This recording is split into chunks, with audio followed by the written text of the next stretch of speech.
18h, la nuit s'installe sur Chartres.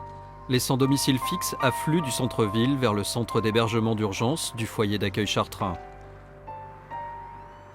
Parmi eux, des habitués, comme Mario, 65 ans.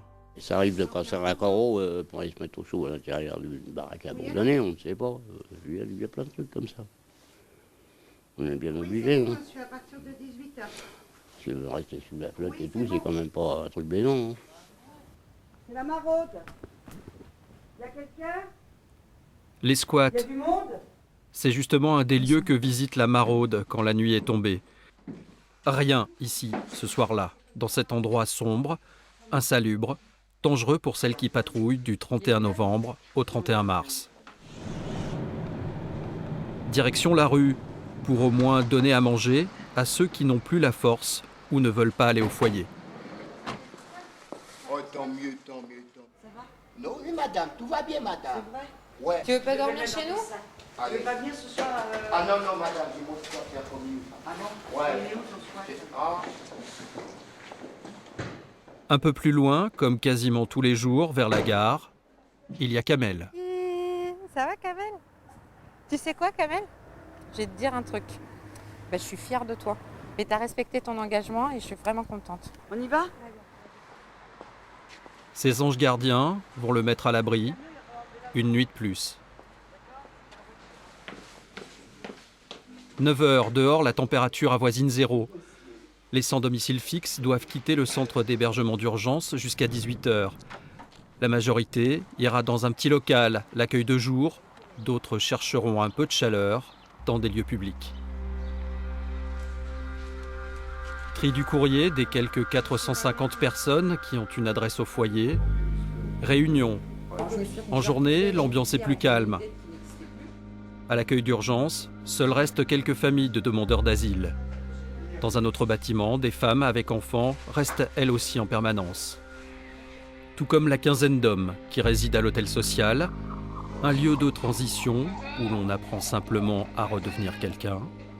Lentement, la colère s'apaise, les blessures se referment. Beaucoup pensent qu'ils n'ont plus de place, justement, qu'ils n'existent plus, qu'ils ont perdu toute confiance en eux et notre boulot va arriver là aussi. Alors, leur faire entendre qu'ils sont quelqu'un. Et puis parfois, il y a de belles surprises. Direction le Gainsbar, le restaurant du foyer, où quelqu'un retrouve une identité. T'as plus de monde là quand même quand tu fais des plats. Ah ouais. Ça sent super bon. Ici, le cuistot, c'est Benoît, 40 ans, dont une demi-douzaine passée dans la rue avec son chien. Ah, ça c'est mon kiff. C'est pas mon métier, c'est une passion. Et puis, la nourriture, c'est important. Quand on est dans la galère, c'est des choses qui manquent. Et puis, de faire cuisiner, c'est une manière de faire plaisir aux gens. C'est un partage. Aujourd'hui, on est dans une société où il n'y a plus le partage. Les gens, ils sont individuels, c'est du chacun pour soi, tout pour le fric. Moi, je comprends qu'il y en a qui perdent pied. La société, elle est dure aujourd'hui. Heureusement qu'il y a des gens qui sont là pour aider, sans forcément travailler dans ce domaine-là. D'autres ont réussi à définitivement sortir de la rue, comme Jean-Louis. Depuis 1 an et demi, il a son propre appartement grâce à la garantie du foyer d'accueil chartrain. Alors là, la salle de bain, et là la chambre. Faire la visite de son chez-soi, offrir un café, apprendre à se servir d'un ordinateur. Des choses toutes simples qui émerveillent encore Jean-Louis. Après des années d'errance, il y a 3 ans, il décide de devenir abstinent, de faire du sport, une renaissance. Enfin, je suis content quand même. J'ai à goûter quand même. Je suis arrivé quand même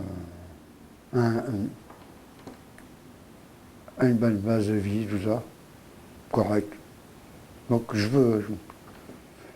maintenant, il faut que ça dure. Et si je peux essayer d'aider d'autres personnes, il n'y aura pas de problème. Bientôt, le bail de cet appartement va glisser du foyer vers Jean-Louis. Il sera alors autonome, une belle réussite un exemple. J'ai quand même... Ça fait chaud au cœur, et puis j'espère que d'autres vont aussi voir son parcours et se dire que c'est possible et croire qu'ils peuvent redevenir quelqu'un, parce que la plupart sont persuadés n'ont plus confiance en eux et ils sont persuadés de servir à rien, et de voir Jean-Louis comme ça aujourd'hui, qui sourit, qui a du mal à entendre quand même, mais oui, ça fait du bien, ça fait vraiment du bien. Ouais. C'est sans ces vieux démons que Jean-Louis nous emmène dans un lieu qu'il surnomme les Canards. Ancien endroit de perdition, qui est aujourd'hui juste un lieu de promenade, parce qu'il a enfin le sentiment d'être redevenu quelqu'un.